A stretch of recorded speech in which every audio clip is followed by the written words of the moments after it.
Alright, here it is, the brand new Steel City helical head planer on the custom cart that I made for it.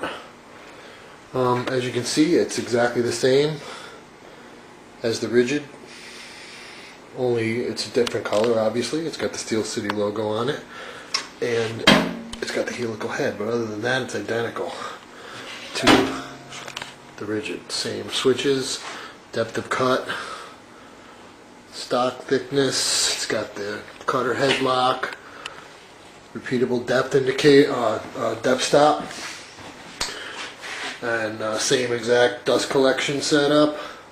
I have it hooked up to my 1-horse Steel City with a relatively short piece of hose, and I have a piece of cherry.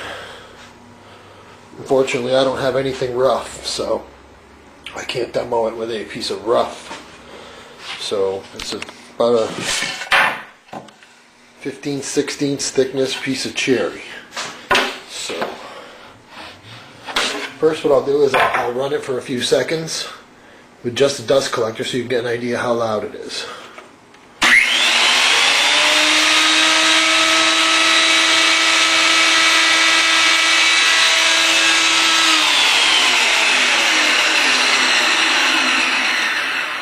Pretty much the same as the rigid, I would say. So let me dial down a cut here, lock this thing.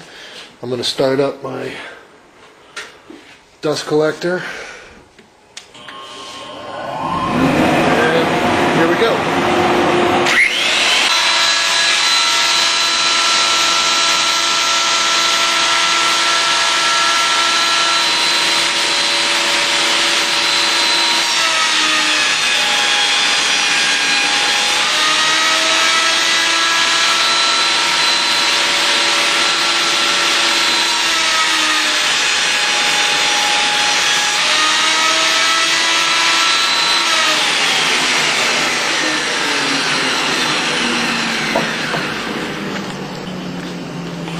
Alright.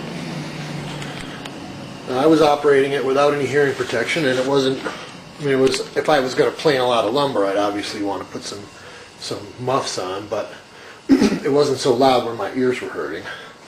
Here's our finished piece of cherry. Let's see if I give you a decent. It does a fantastic job. I mean, that is an excellent. When you started out with 80 grit, you'd actually be taking it down, because it feels, other than the slight lines that I feel, like I said, it could have been from chips or could be the cutter heads, I don't know, but could easily be sanded out, so there you have it.